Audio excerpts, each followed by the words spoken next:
Ladies and gentlemen, good morning and welcome to Guys Common TV, the tallest man in Black Africa.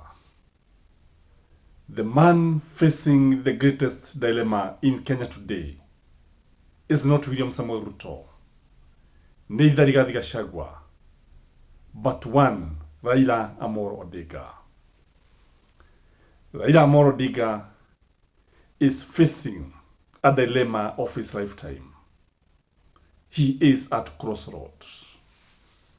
Raila Amolo Odinga today is confronted with a number of dilemmas. He doesn't know what to do. And if he knows what to do, he doesn't know how to do it. And if he knows how to do it, he doesn't know when to do it.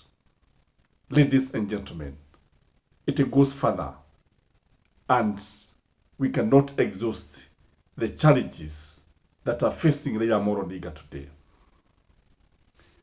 The number one dilemma is whether he is going to win the position of the African Union.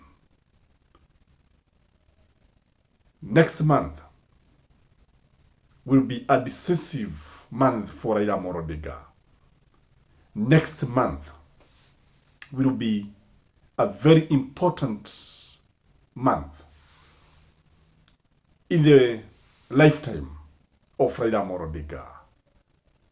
The elections of the African Union Commission will take place, and Raila Amolo Odinga is a front runner and Djibouti candidate is also giving him sleepless nights. The big dilemma here is, what will happen to Raila Amolo Odinga if he doesn't win? And if he wins, what next, ladies and gentlemen? That is the biggest dilemma. And this one, before the next 25 days, 30 days, Raila Amolo Odinga will have to confront this dilemma. Number two, Raila Amolo Odinga is confronted with the dilemma of whether to support William Samoei Ruto in 2027 or not. In 2022, the two politicians were antagonists, pulling in different directions. And Raila Amolo Odinga much later went to bed with William Samoei Ruto and joined the broad-based government. He doesn't know whether he's going to vie, because if he wins the African Union position, he can still vie for the presidency. If he loses, still he can still vie for the presidency.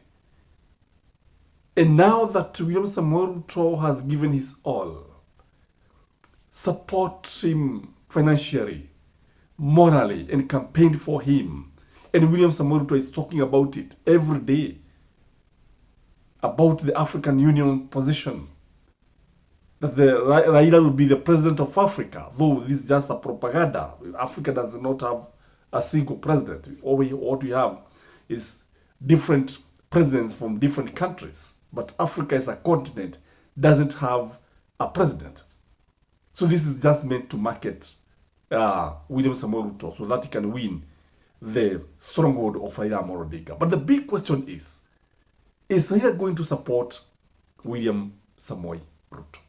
And if he does, what will be the consequences? Number three dilemma facing Raila Amolo Odinga is the rebellion in ODM.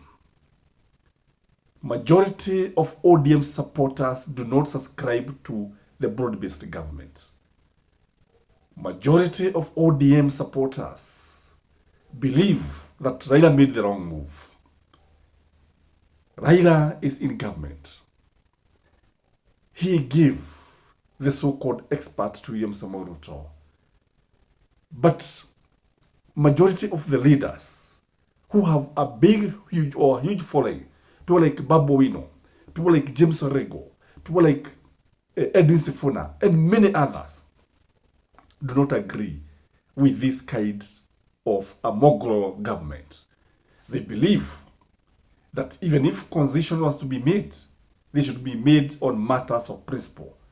But ODM should never lose its identity, as it is doing very fast.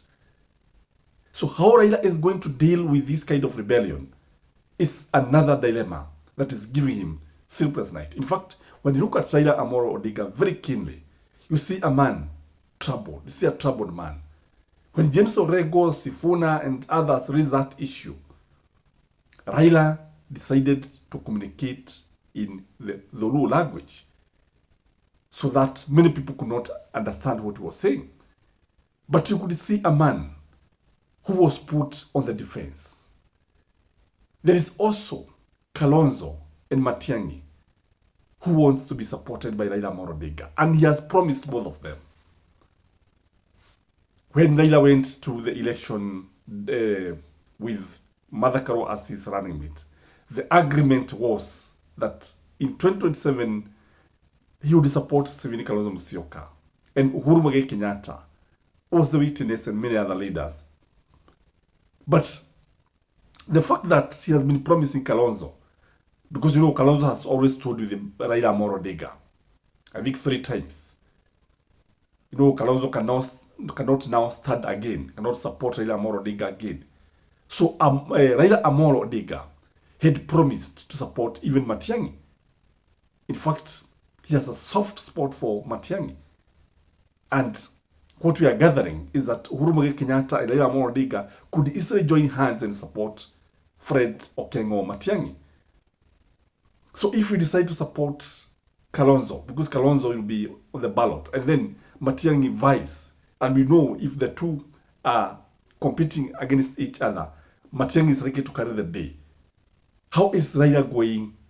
Who is Raila going to support between the two? Then there is also the issue of Gen Z.